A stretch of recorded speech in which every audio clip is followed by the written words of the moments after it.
بسم اللہ الرحمن الرحیم۔ ایک روز حضرت ابراہیم نے خواب میں دیکھا کہ وہ اپنے پیارے اور اکلوتے بیٹے کو اللہ کی راہ میں قربان کر رہے ہیں۔ کیونکہ نبی کا خواب سچا ہوتا ہے، اس لیے آپ اللہ تعالیٰ کے حکم کو پورا کرنے کے لیے حضرت اسماعیل کو ساتھ لے کر گھر سے روانہ ہوئے۔ راستے میں حضرت اسماعیل سے فرمایا، جان پدر، میں نے خواب میں دیکھا ہے کہ تجھے اللہ کی راہ میں قربان کر رہا ہوں۔ اس بارے میں تمہاری کیا رائے ہے؟ حکم اللہ کی تکمیل کے لیے خلیل اللہ کو کسی مشورے کی ضرورت نہیں تھی، لیکن بیٹے کی عزم و ہمت اور جذبہ اطاعت اللہ کا امتحان مقصود تھا۔ ایک طرف باپ کے لیے یہ حکم سخت امتحان تھا اور دوسری طرف بیٹے کے لیے بھی قربان ہو جانا کوئی معمولی بات نہ تھی، لیکن یہاں تو اللہ کی رضا کو اپنی رضا بنا لیا گیا۔ بیٹے نے سنتے ہی کہا، ابا جان، آپ کو جو حکم ہوا ہے کر گزرے، اس میں مشورے کی کیا ضرورت ہے؟ آپ انشاءاللہ مجھے صابر پائیں گے۔ اللہ کی رضا کے لیے ایک کیا 100 جان بھی ہو تو حاضر ہے، لیکن اس سے پہلے میرے ہاتھ پاؤں رسی سے باندھ دیں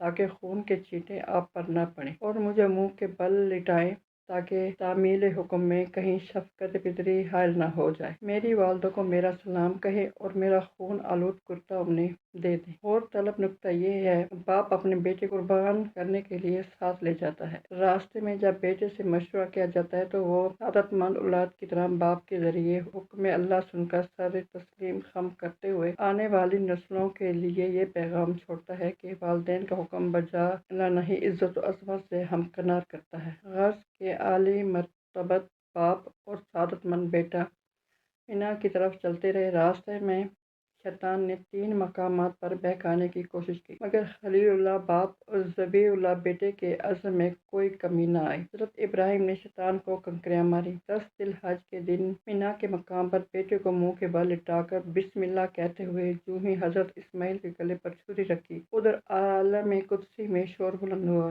جبرائیل پکار اٹھے، اللہ اکبر، اللہ اکبر! فوراً ہی حضرت اسماعیل ذبیح اللہ نے جوش مسرت سے کہا، لا الہ الا اللہ، اللہ اکبر! اور حضرت ابراہیم نے کہا، اللہ اکبر و اللہ الحمد! سے وہ پاکیزہ اور پرجوش کلمات ہیں جو اس روز سے لے کر جب تک زمین و آسمان قائم ہے، یہی سنت ابراہیمی ادا کرتے وقت ہر برس مقام مینا پر پکارے جاتے رہیں گے۔ حضرت ابراہیم نے بہت کوشش کی، مگر چھری حضرت اسماعیل کا بال تک نہ کاٹ سکی۔ جب دیکھا کہ چھری کام نہیں کر رہی تو اسے گڈی پر رکھ کر زور سے چلایا۔ اللہ تعالیٰ کو حضرت اسماعیل کی جان لینا منظور نہ تھا، بلکہ اپنے بندے کی آزمائش مقصود۔ آواز آئی، اے ابراہیم، بس کیجیے! آپ نے اپنا خواب سچ کر دکھایا، اطاعت اور فرمانبرداری کا حق ادا کر دیا۔ ہم اپنے بندوں کو اس طرح آزماتے ہیں تاکہ ان کے درجات بلند کریں۔ اس وقت حضرت جبرائیل نے اللہ کے حکم سے ایک دمبا لا کر رکھ دیا، جو حضرت ابراہیم کے ہاتھوں ذبح ہوا۔ چنانچہ سنت